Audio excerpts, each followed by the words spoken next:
Hello and welcome back. Today we're going to be talking about how we can adapt and change in conjunction with our environment. So I'm sure you've heard before that you are going to be like the 5 people you hang out with the most. Maybe that's great news for you or it's not so great news for you.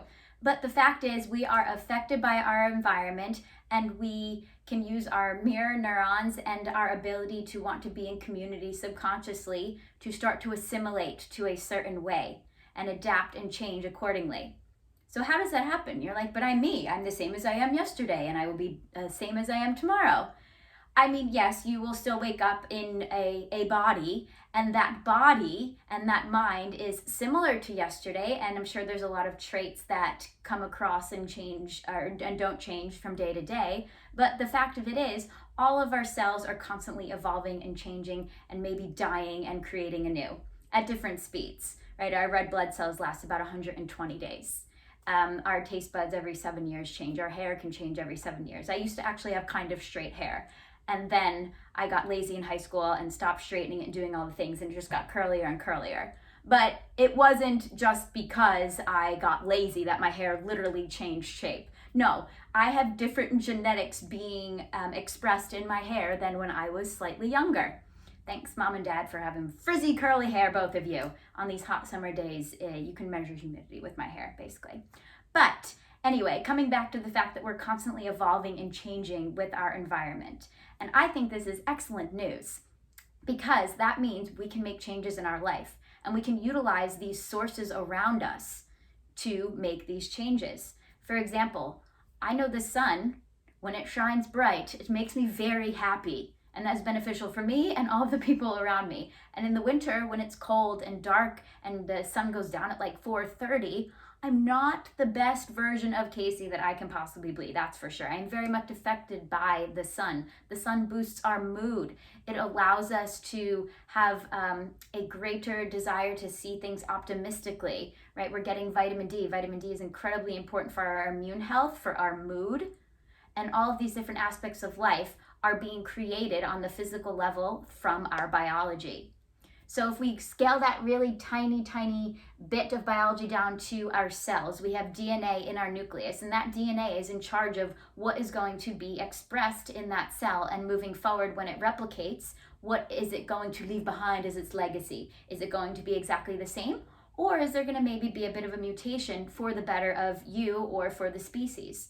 So our DNA is all coiled up, and when it's time to replicate, that DNA opens up and it cuts itself in half, and now we've got 2 strands of RNA, and then the appropriate bases will match in, so we know that, adenine and guanine and thymine and cytosine pair up nicely, and so that's how they know how to create that new protein structure, and then they get packaged up and they pinch off, and now we've got 2 new cells.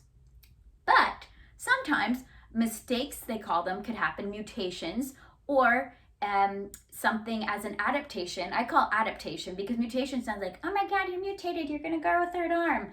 But sometimes that can be beneficial, right? We used to have tails and now we don't. And that was an adaptation that seemed to be beneficial for human beings at a time. I don't know, it might be kind of cool to have a tail once in a while and just like smack things. But in any case, these changes happened over a long period of time for the species. So this can happen on a very minute level on a daily basis for yourself. Are you looking to improve your health? Well, guess what? You have a ton of control over that based off of the DNA sequencing and gene expression within each and every one of your cells of your body. So to think that we are powerless and have no control and this is the way it is definitely like, 3rd dimensional kind of thinking. Old school, I call that. And now we understand that we can affect our DNA. We know that, right? If you're eating really shitty, not great food, well, you're not going to feel so good. You're going to tear up your intestinal lining. So if you're eating processed foods, high carb and sugary foods, your internal environment is not going to be happy. And you feel it, and now you have changed, and maybe you're not as happy, or maybe you gained some weight.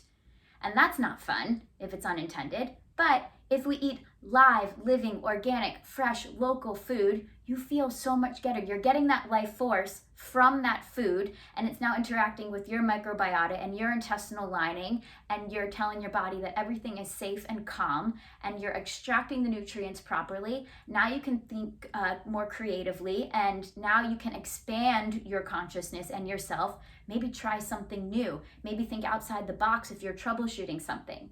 Whereas if we are in an environment and consuming an environment that's negative or dead, well, how do you think our thinking is going to go?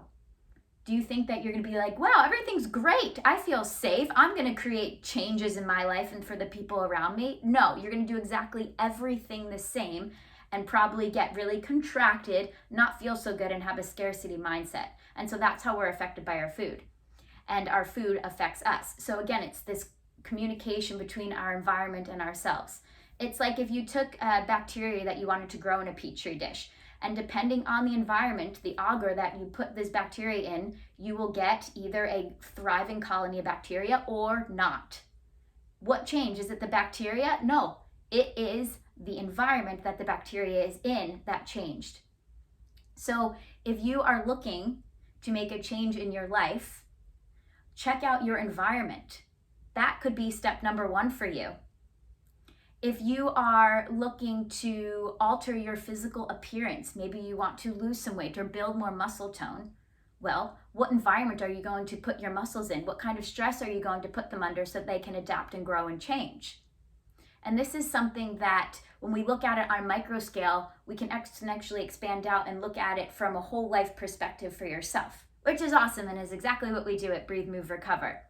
When our body and our brain are in a safe place and we feel like everything's okay, our neurological system is like, okay, I'm in a parasympathetic state, I feel safe, my cells are happily replicating in this loving, thriving environment. If they notice there's an adaptation that needs to be made for the better, it's able to do that. And now we've evolved.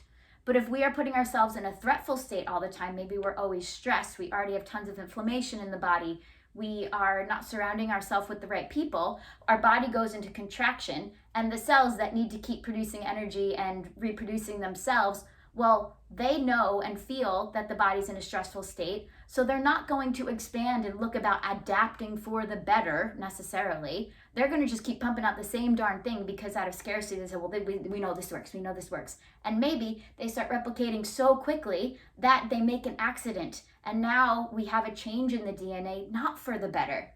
And now we have a dis-ease, right? There's a lot of diseases that are caused by these genetic changes, not for the better, but it was a mistake. But we were so stressed and inflamed that we didn't get a chance to, proofread that DNA before it was sent out to make a new cell. And now that one's replicating.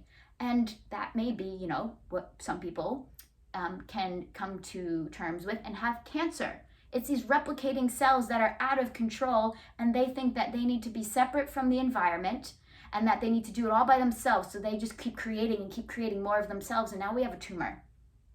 And so this is what can happen when we feel like we're isolated and we don't want to use the environment, or that we feel like we're in a threat state all the time.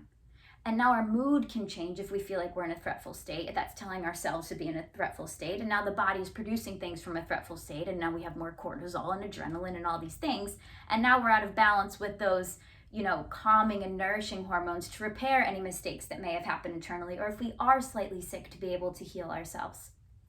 And this is something that I hold near and dear to my heart, and am so glad to be able to share this kind of knowledge with you through Breathe, Move, Recover. And so when we work together in Breathe, Move, Recover, we go through what kind of environment are you living in? What kind of environment is inside of your gut?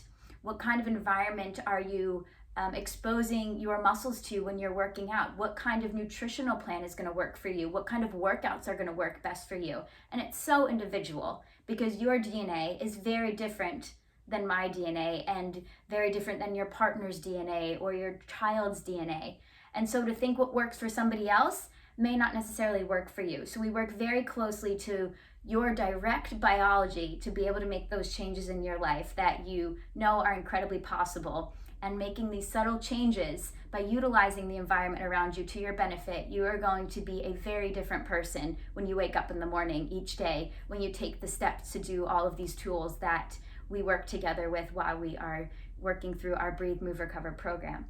So if that sounds like fun for you, I would love to work with you and answer any questions that you have. So you can message me below, or you can reach out to me at casey@caseymorrow.com, or visit my website www.caseymorrow.com and take a peek around and see what perks your interest the most.